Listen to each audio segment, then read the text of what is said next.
How to host a vampire gathering. Well, I think you first need to decide what kind of vampire you are or what kind of vampires you're inviting.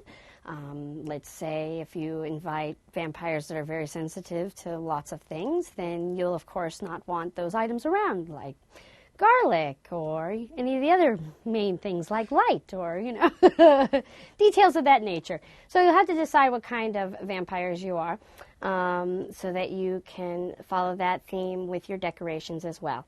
And you'll want to also think about your invitations.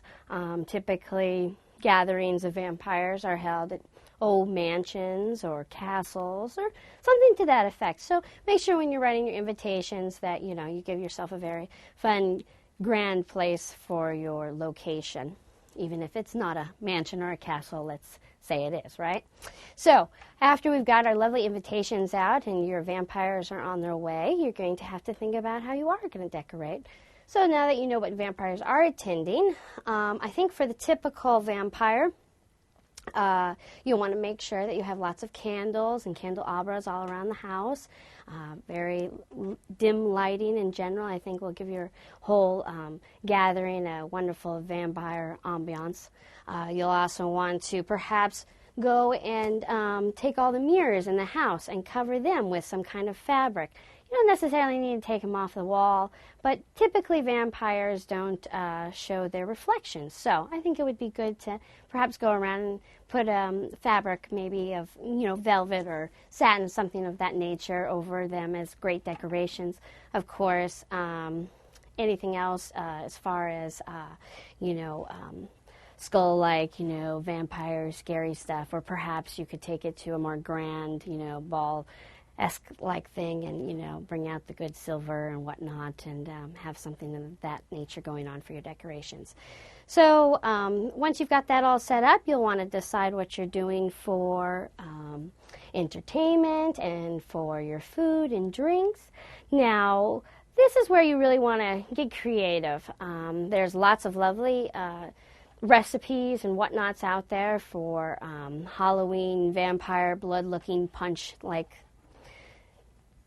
recipe things. So you'll want to perhaps look up something like that for your punch bowl and do some kind of, wonderful blood-like looking, punch, or perhaps some kind of fun, blood-looking like martinis would be great for your vampires. Or of course you can just go ahead and do the simple bottle of red wine for everyone. You can find wonderful vampire bottles already decorated with labels. You could perhaps make up your own label. You could even do that with beer and do something like from True Blood, where they have A positive and O negative or whatnot types of beers that you can order, and some simple food coloring, just like we see it in St. Patrick's Day with the green beer. You could very easily make all your beer red and have them fun labeled and be serving specialty vampire drinks. And what better to have serving but a lovely vampire freshly virgin bit, hostess, vampire, waitress, whatnot, yes. You yourself could take that look, or perhaps invite some of your friends over and they can help you with the serving and whatnot of your party, of your gathering. And of course, virgins are very easy to do. They're always wearing white, so anything white is easy to find out of the closet. And some simple baby powder around the face. And of course, don't forget the lovely bite. Have them come over and serving the drinks, perhaps the punch, some of the food. That would add an excellent vampire atmosphere to your gathering.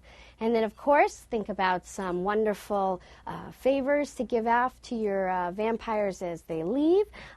What's not good but vampire sunblock in a little container. That's always good as a good favor. Or perhaps a little vampire medallion gift favor. Whatnot, you'll want to send them off with something fun like that. And then I think you'll have a wonderful vampire gathering.